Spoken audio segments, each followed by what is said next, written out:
Assalamu alaikum Mobil Life kanalынын көрөрмандары. Бүгүн обзор кылбайбыз туугандар. Бүгүн Samsung компаниясынын баарыбыз эле колдонуп жүргөн телефондору тууралуу сөз кылабыз. Анда эмесе туугандар, видео баштап электен мурун лайктан басып, досторуңуздар менен бөлүшүп коюңуздар. А биз көрсөтүүбүздү баштайбыз туугандар.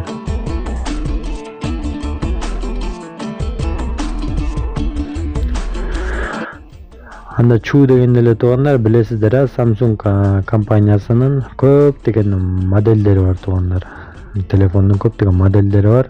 Бул S, M, A баарыбыз колдонгон эң эле популярный. Андан кийин G деген модель бар. Мурда колдончубуз. Андан кийин Note деген модель бар.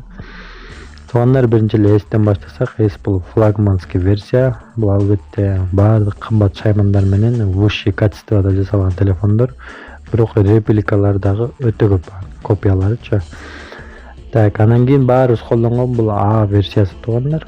Азыр ар бир эле почти что адамдардын 80% ошо A версиясын колдонушат. Эмнеге дегенде, анткени бул бюджетный вариант да. Кадимки карапайым адамдар үчүн чыгарылган. Флагманды көбүнчө оюн ойногондор же болбосо чөнтөгү калыңыраактар колдонот туугандар. Бул M версиясы, бул туугандар анча деле популярный эмес, редко эле адамдардан көрөсүздөр. Кыргызстанда дагы өтө аз туугандар. Бул M версия менен A версиянын айырмасы эмне дей турган болсоңуздар туугандар, бул M версиясында баардык версияларында батарейканын мачы көбүрөөк да. Батарейканы мисалы 6000 мачтык же 7000 мачтык. Мисалы Samsung Galaxy A12 менен M12дин айырмасы батарейкасында эле да туугандар.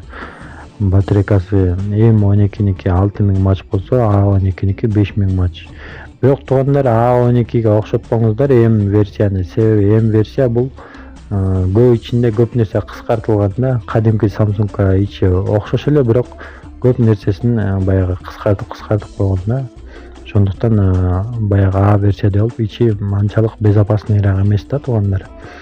Ал эми бул S версиясы болсо туугандар, флагманский версия, баарыбыз эле билебиз, баарыбыз эле көргөнбүз. Камерасы тунук болот, бирок ал жакта быстрый зарядка, баягы телефон батыраак болуш үчүн эме кылган үчүн батарейкасынын мачтуулугу азыраак да. 4000 дегендери бар, 3000 дегендери бар. Батарейкасынын мачтуулугу, бирок камералар өтө сонун болот. Анан дисплей да кымбат дисплей салынат. Аларга көбүнчө почти что баарына эле AMOLED дисплей салынат туугандар. Эгер дисплей сындырып турган болсоңуздар, оңбогондой эле акчага түшүп каласыздар. Так, туугандар, баарыбыз эле колдонуп жүргөн A версиясы болсо, баардык жагынан короче топ келет да.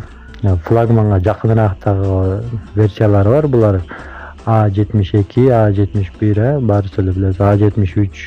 Булар флагманга жакыныраак да. Ал эми туугандар, бул эң эле бюджетный варианты бул A версиясынын A02, A01, A03 деген версиялары. Булар эң эле баягы артып калган шаймандар менен жасалган, короче, мусор менен эле бир телефон чыгарып койгондой да туугандар. Өтө слабый. Чоң апаларга болот да, алар оюн деле ойнобойт да, WhatsAppка киришет болду.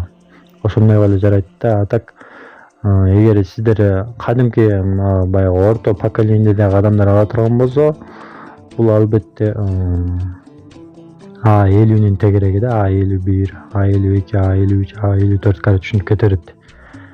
Ошол эле алсаңыздар болот туугандар. Ал эми бул Note, бул игровой кылып чыгарышкан, бирок токтоп калган, аз чыкпай калган туугандар. Бул Note менен S-ти бириктирип бир эле телефон кылып чыгарып калган компания. Ошондуктан Note версия почти что жок эле болуп калды да. Ал эми туугандар, бул G баарыбыз эле мурда, азыр көп деле адам колдонбой калды. G версиясы G1, G2, G3 ушинтип кетерет. G9га чейин туугандар. Азыр редко эле кээ бир адамдардан чыкпаса, көптөр эле колдонбой калды туугандар. Ошо туугандар, видео жаккан болсо лайктан басып, досторуңуздар менен бөлүшүп коюңуздар туугандар. Видео жаккан болсо дагы кайсыл телефондор тууралуу чыгарышыбызды каалайсыздар, комментарийге калтырып коюңуздар. Анда эмесе туугандар, эмки видеодон көрүшкөнчө сак саламатта калыңыздар.